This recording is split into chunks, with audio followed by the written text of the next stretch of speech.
and welcome to the Zoli Mamzel Podcast with Magali and Hansini, where we have thought-provoking conversations about journeys, life, and much more. Catch our latest episodes every Monday. Thank you for tuning in, and we hope you enjoy. Hello, everyone. Welcome to another podcast episode. Today, we have Krystina, a flight systems engineer.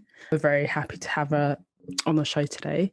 So, Krystina, could you give us a bit of background about yourself, please? Yes, thank you for having me today. My name is Krystina Pearson Rampeearee. I'm in Liverpool in the UK, and I'm a senior flight systems engineer at BAE Systems, where I've worked for 6 years now. I'm also a STEM ambassador and a volunteer, and I also have my own Etsy shop. So I run a small business as well at the same time, and I'm a mum of a 2.5-year-old. So basically, Superwoman. No, just completely winging it all. I think that's all of us, to be fair. So what was your first spark towards engineering? Like, were there any books or any inspiration that kind of led you towards engineering? So I think what really led me down an engineering path was that I actually really enjoyed solving problems, and I liked creative subjects like art as well. So I think combined, that kind of put me on a path towards engineering. And then when I was younger, I went to an air show with my family for a day out, and I saw these fast jets flying around, and that's kind of what inspired me to go into aerospace engineering, because I was just like, wow, the noise of these planes that I'm hearing overhead, it's pretty amazing. So that really pushed me down the aerospace route.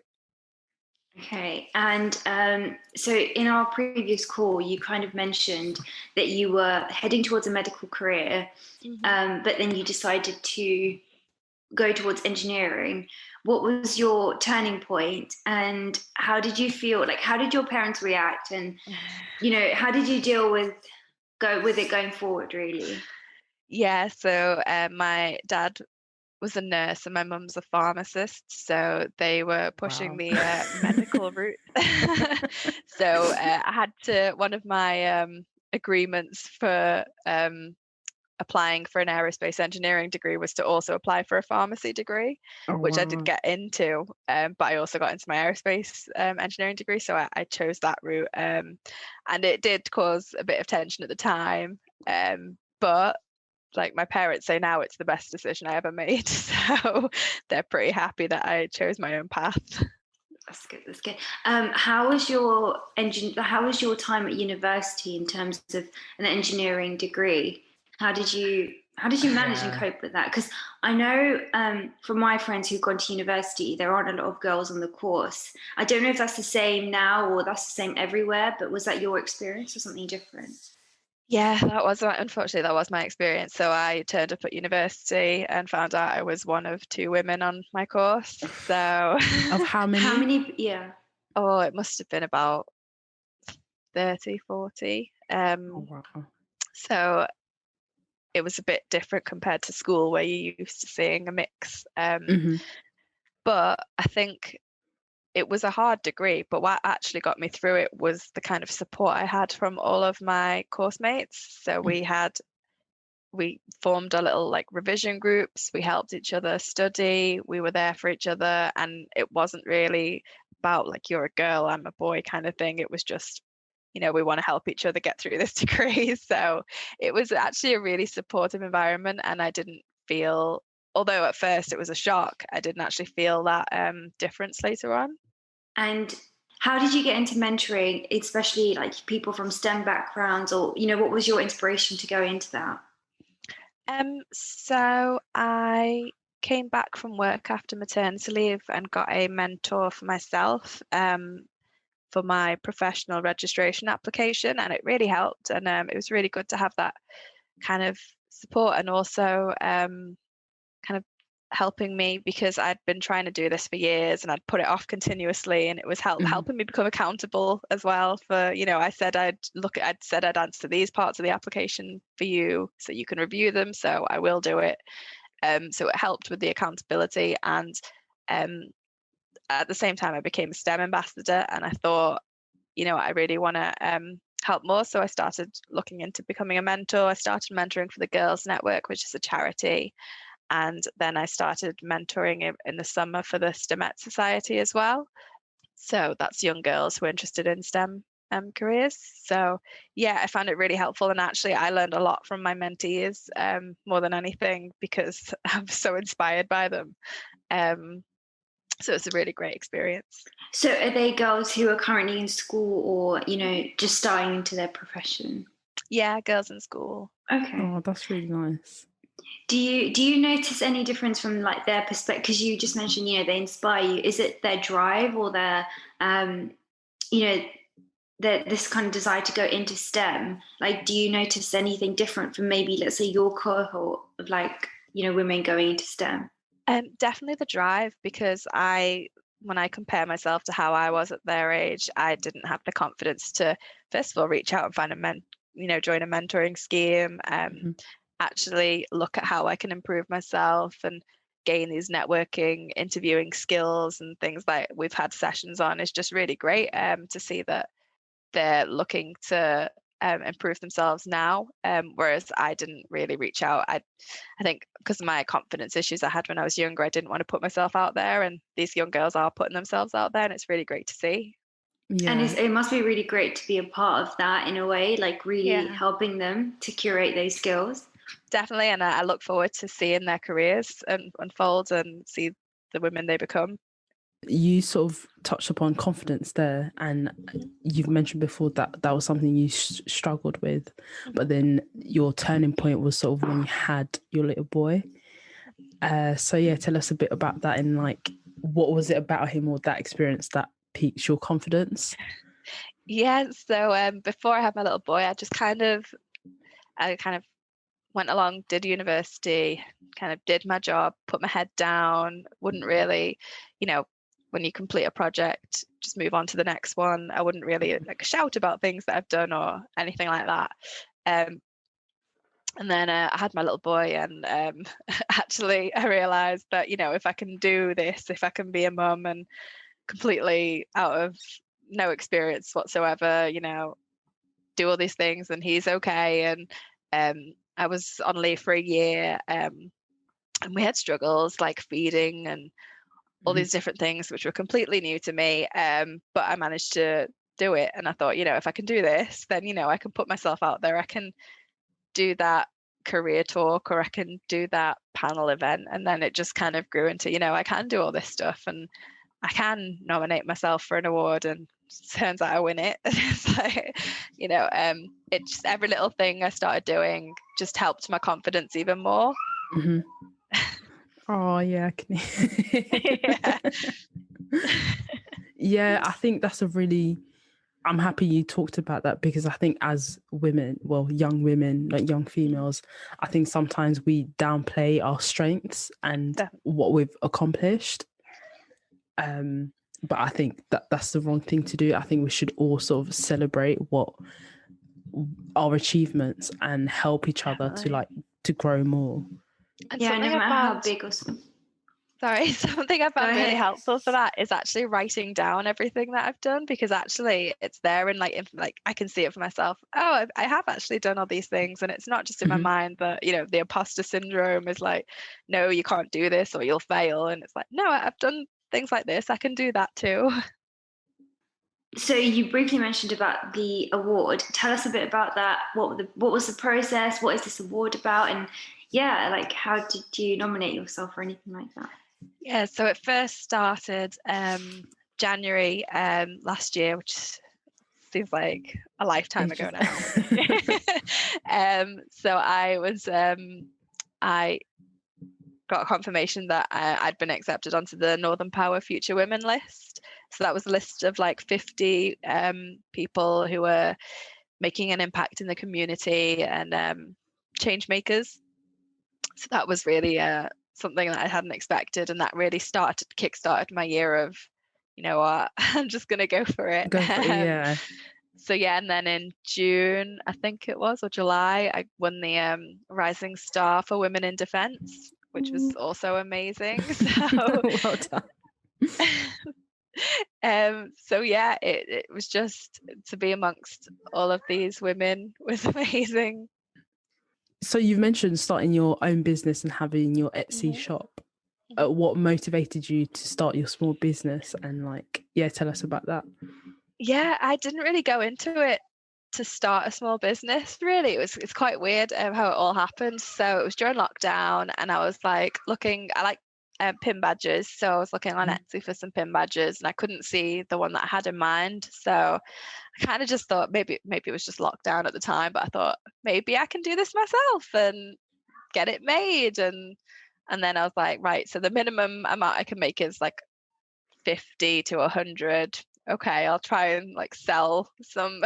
And I was just completely like, okay, I'll just try this and I'll do that. And then, yeah, it just so grew. It became this whirlwind experience that the first 100 that I had sold out in under 48 hours, and I had to start setting up pre-orders, and it was just, the response was amazing. And it was more the feedback from other women that kind of pushed me to carry on doing it, being like, women sending me thank yous and telling me how they were going to wear them, and it really just kind of inspired me to continue doing it and expand to all different careers as well. So yeah, it was amazing. Oh, that's so great to hear. One question was really like, how do you manage your time? Because you just honestly, I don't know. And you just seem so calm about it, like, just done this, It's really important to keep my Google Calendar up to date, because that is like what I live off, and I make tons of lists. I'm always making lists of things, just because I can't mentally keep it all in my mind. So to write it down in a list just helps me get it out my mind of things, because otherwise I'm continuously thinking I need to do this and I need to do that and I need to do this. So if I write it down, I don't need to think about it, and it's there, and I just need to tick off things that I want to do. So yeah, I kind of wing it most of the time, but I try and be as organized as I can. Yeah, to be fair, I think we will do, because I think my to-do list sometimes it's like, and then I had to like split them into categories. It has to be achievable. Yeah, that is one thing. Yeah, so what I do now is literally set at most like 3-4 things to do in one day instead of looking at the whole list. Yeah, because if you see a list that's as long as your arm, it puts you off straight away. Exactly, and that's what was happening with me. And then I was like, no, I need to change this. Let me just write down like 3 things, and then that's what it's better. Yeah, that's a really good way of doing it. Yeah, no, it's crazy. I love listening to other people's like productivity and time management. But it's really great as well to just, have a day where you plan nothing and just relax. Yeah. Otherwise you can't keep running at 110% because you'll just burn out. Definitely, yeah. So my next question is, what's been your biggest struggle being a flight systems engineer, or an engineer in general, and what was the best advice you've been given towards your career? So probably my confidence issues were like my biggest struggle, because I'd just kind of get on with work and not really speak up about things that I'd done, and which probably could have helped my career a bit more. So it wasn't until really like coming back from maternity leave that I really started, shouting about things that I've done, and becoming that more confident person, and that's really helped me. And then I got a promotion this year, so it's definitely helped my career. Congratulations. In that sense, thank you. So that was my biggest struggle, and I think the best bit of advice I've ever had in my career is like to not be afraid to ask questions, especially as an engineer. I think it goes for any career really, but especially STEM. You need to be not afraid to ask questions, because there can be times when you're sitting in a room and you're not sure of something, but to be honest, a lot of people may not be sure, but if you don't speak out, then you need to be sure. And most of the time actually the people around you you're working with actually want you to ask questions. Yeah, definitely. And it challenges them, and it shows them like you're interested. Yeah, and if you're not sure about something and you ask, then it helps your learning as well. So it's always great to ask questions. So can you tell us like an interesting fact or that you want to share with the listeners so they can learn something today, something like specific to do with? Yeah. So the reason I became a STEM ambassador last year, and the reason was because of my little boy. But actually, when I started doing the outreach work, I found this fact, which is based upon the latest research in the UK, only 12% of engineers are women. 12%. Wow. Yeah, so that's a shocking fact. And we definitely need to do better than that. So that's why I continue to push the way I do. I was just trying to think when you said that fact, why is that? Because I was just reflecting back on my own experience. Has engineering ever come into, my mind? And I just thought, honestly, in my physics class, so I took physics for A level, and I was one of 3 girls in my whole year group, and there was 2 class. So 2 lots of 30s, and I was one of 3. And only one of the girls went ahead and did aerospace engineering.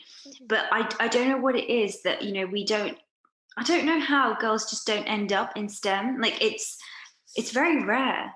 I think it has a lot to do with confidence issues, because there is research from Engineering UK, and I think it's from this year. They did a gender disparity in engineering report, which showed that young people don't feel confident in STEM subjects, and especially girls, even though they outperform boys at GCSE and A levels in those subjects. Crazy to me. Yeah. So they can do it. They just don't think that they can. And that is a really big factor. And also awareness of engineering, because engineering is so big. I think there's the stereotype that, an engineer is a white male in high-vis jacket and a hard hat. I mean, you only have to do a Google search for engineer and that's what comes up, and you think it's a messy job and you don't want to do that. But actually engineering, there's hundreds of different types of roles in engineering, and you could be working in tech, you could be working in fashion, you could be working computing, coding, chemical, electricity. There's so many different sectors. It's not all just that stereotype. But I think it also comes from an early age. I think, because we've talked about this, like the books that we learn from, so the pictures that girls see as like engineers, it's always a male figure. And when you grow up thinking, oh, it's just like males who do that, you grow up with that mindset and you don't see yourself being capable of being an engineer. And that is the problem. So I think it's good what you're doing, like pushing for it, because I think that's great and that's what we need. But also to encourage sort of more like gender, like override more gender balance within younger years, like starting from a young age. Definitely. Because 12% is poor. I know. No, because I was just thinking about this, like when you mentioned, all the mentoring that you do, I was just thinking, if I was during my A levels, had I, had a conversation with someone, or was this kind of pitched to me, it might have been part of my consideration. Yeah. It just might have been. So not to say that I would have done it, but like you said, like engineering awareness really, or STEM subjects awareness. Yeah, definitely. And it's really important that we do have more visible role models. And since I've started networking a lot more, I've seen like amazing women engineers that are out there, and they're all in my network. So I see them every day, but obviously young children don't see them. Exactly. And that's why we really need to highlight that and do the kind of school talks that we do, and career talks and outreach. Do you think there is a space for more women in engineer though? Oh yeah, there's a shortage of engineers in the UK. We need engineers, and so and we need more diverse workforces anyway, because even in any kind of job we need more diverse workforces, but especially engineering. So more diversity brings about more innovation, and in engineering that's really important. And the companies out there know the benefits, so I think everyone's trying to do more and we just need to carry on doing it. Yeah, fair enough. Yeah, no, I just had that question because I think in some places I feel like sometimes women have to fight to get in, whereas other places it's there. It's just maybe we're not aware of it. So it's just a bit of both. Mm-hmm. Yeah. Okay. So if a young person came up to you and they said they wanted to be an engineer or a flight engineer specifically, what would you tell them? And what's been like some of the key advice you've given some of your mentees, really? Yeah, so things I've said are look at different routes, because university is not the only way into a career like mine. Apprenticeships, so BAE Systems, who I work for, have about, I think, something like 50 different apprentice schemes. Like there's so many different things that you can look at. So I've always said, check out what companies are doing that, in the field that you're interested in. Check out all the different schemes that are available, like the graduate schemes, apprenticeships, placements, everything. Check out the different universities and the different requirements that you need, and also network. Reach out to people who work in those industries, reach out to people, because I've had young women message me about, on LinkedIn, like, do you have time for just like a quick career chat? And it's great to see that, because you should talk to people who are in those roles that you're interested in, just to find out what it involves, because it is important, if that's what you want to do, to know what it involves. So I've always said network with those who are like-minded and in the same situation, and with those who are in those careers already. It's always great to have a good support network. And I've always said find a mentor, because I think no matter what stage of your career, you should have a mentor anyway.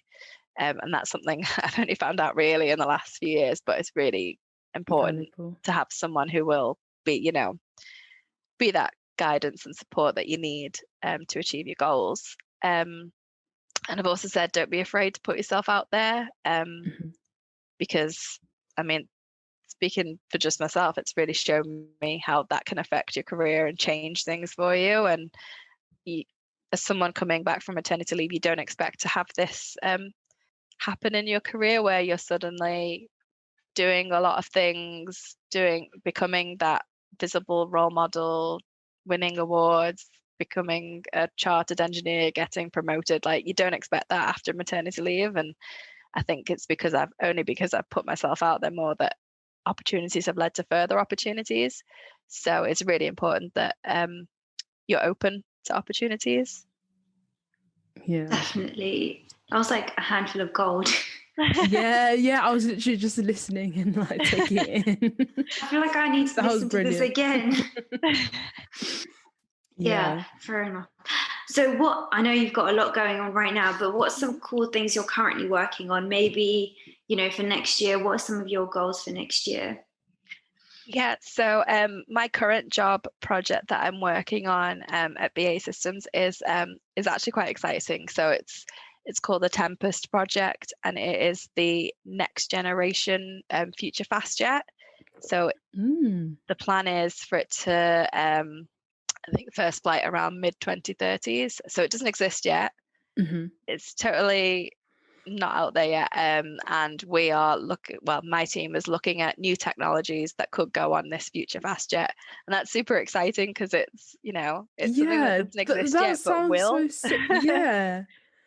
And we'll have been involved in that from the beginning. Yeah. So will you be part of the project all the way till the end, or does it get kind of, you do your part, then it gets moved around? So I'm doing my part now, which is the really early phase, and then kind of we'll see how it goes with if I want to continue working in that and going into the actual future development part of it. But it's really exciting. I think as it is now, it's not a massive team, but it will become a massive team of people working on it. So it's going to be really exciting to be part of that. And, in the future, when there is an aircraft, be like, I was part of that. So it's a once in a lifetime thing to be part of. Do you have like say if someone wanted to like come and check out, the research or the work that you're doing, do you have like open days or like insight days? So don't know what they're doing now currently because of COVID, but it'll be on the BAE Systems website. So it's part of a UK partnership with different companies, and BAE is one of them. So the website has all about the project and all about the opportunities there are. I think they're releasing something like over 1,000 apprentice place vacancies this coming year for it, like to do with future projects such as Tempest. So all the information's there, and it's really great chance to be part of something in the future that's coming. Like we should definitely keep an eye on that and like post it out whenever it's out. But there might be some people who are interested. Yeah, that's my like exciting job work that I'm doing. And then also I've got my small business as well, so just kind of continuing to expand into different roles. And I've got a mathematician pin coming hopefully early next year, so that's really exciting because I know a few mathematicians that could do with a pin. No, it's so great. I think like when I was reading some of the comments that you got on your post, and I think you shared what some people said. It's just so nice to see that like people are feeling empowered even just through like a pin. It's very small, but it means so much, and it's kind of that, And I didn't expect that at all, and that's the only reason I continued, was because I didn't realize the power that it would have, and that really surprised me. So I was like, well, I can't stop now. And then so that's why I decided to keep going. And I had messages from women being like, can you do one for this career? Can you do one for this career? And I've got a long list to get through.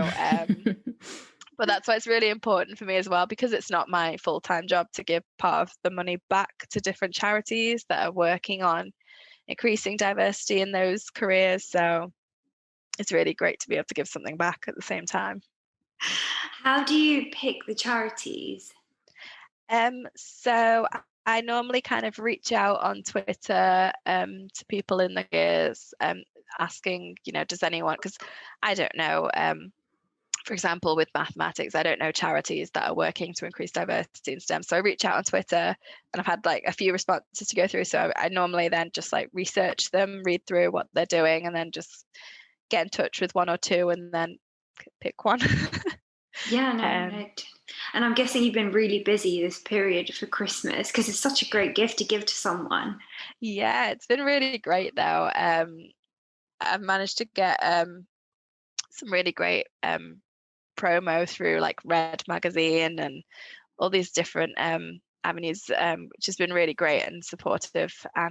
So it's been really great just to see like especially like gift messages, like people sending them for like children, being like, the future scientist and all these things. It's really great to see, and it's really sweet. Oh, that's really nice. Okay, so what are some of your favorite, this is more about you really, what are some of your favorite books, quotes, or authors, anything really about you that you enjoy? I would say my favorite quote, I don't know who actually said this, but my favorite quote is, "We rise by lifting others." Oh, I like that. And that's my favorite quote. Favorite books, I couldn't name one specific book. I love like top 5. I love the Harry Potter book series. I grew up with the Harry Potter books. I also like the His Dark Materials book series as well, which they're actually doing the TV show now. Yeah, I saw that. Yeah, so I've been watching that every Sunday. I have to add it to my list. I'm trying to read Dune at the moment, but with time and Christmas being busy, I haven't really managed to get back into it, but I do want to read that. I enjoy I think the main theme is like science fiction, fantasy, but then I also enjoy kind of romantic books as well, like fiction, because I enjoy just switching off and just reading. So I like I can't remember, I couldn't say anyone off the top of my head, but No. Especially on holiday, that's like my best time for reading, really. Fair enough, definitely. But yeah, Max, do you have any last questions? I think one other question was just sort of like talk us through like a day at work? I know you're working from home, but say, you know, you're in, I was going to say office, but like Actually, in your workplace. Yeah. Even now, like, what's it been like? Because I think you've done the most this year, I would say, since being home. So, you know, what's your day, week been like? Yeah, so I've been at home since the first lockdown started. So my husband also works at BAE Systems, so it's both of us have been at home since lockdown started. The first lockdown was a bit hard with balancing because childcare wasn't available, so it was each of us kind of one day working, one day child, one day working, one day child, and then alternating between us. But then since then, it's been easier now that he's got nursery, and so I normally kind of log on and then go through emails and things, and then we'll start doing so. Each day will be different. I don't have a kind of set routine for each day, but because I am looking at technologies, I'll be like researching technologies, reading papers, discussing things with suppliers about what they're doing, what research they're doing. Universities I've had discussions with about research, just kind of seeing what's out there in the UK, and then discussing that with other departments like specialists like structural engineers, design engineers, aerodynamic engineers, because we need to be able to integrate this technology onto a future fast jet. So it's discussing with them, you know, this suitable? How suitable it is? How would it work? So kind of activities to do with that, and then kind of assessing technologies and seeing what's viable and what's not viable, and that speaking with suppliers, and it's been really interesting. But yeah, that's kind of my normal day kind of activities are to do with those kind of things. Do you so you're talking about like technologies, so like in the office or in your workplace, do you actually like test out those the technology that you work with?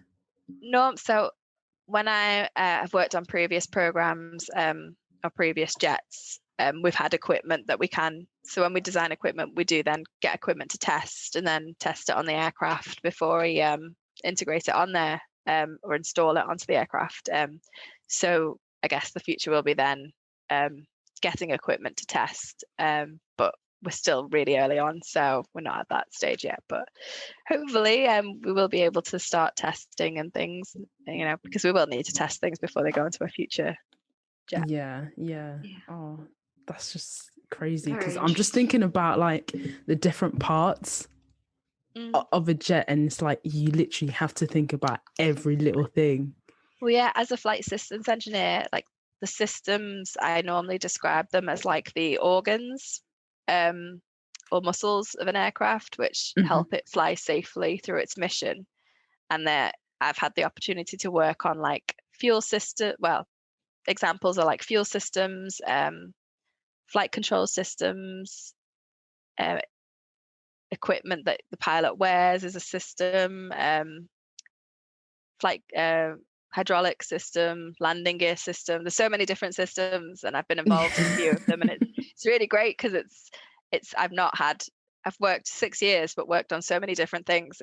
Even though I'm in the same kind of role, it's not been the same that whole 6 years. It's been really different, so it's really great. Yeah, that's so good to hear. And it's crazy how everything gets integrated, because all these systems have to work together. And it's like, and you have know, to fit into a space. Yeah, in a tiny space. Yeah, and what's even crazy, someone has to know everything to be able, you know, to fly it. So sorry, it's just my nerdy side like coming out. Because That's really cool. Because I could just imagine like just being in awe, like seeing this huge thing and just like you being part of it. I think, yeah, it's really great. But yeah, that was kind of all the questions we had. We just want to say a big thank you for making the time and answering our questions. It was honestly so interesting and valuable to us. Because I think it's the first time I've actually met a female engineer that's fully fledged, working, doing loads of different things. I would say a lot of my friends, like 2 of my friends are doing engineering, but they're still kind of at university right now. So, you know, quite early on in their career, but it's so nice to see, you know, they've got so much lined up for them, or can. Yeah. But yeah, thank you so much again. Thank you. Thank you for listening to this episode. We hope you enjoyed our content. You can reach out to us on Instagram at zoli.mamzel and keep up to date with our latest adventures. Wishing you a wonderful day. Here's to you keeping your head up and winning. Lots of love, Zoli Mamzel.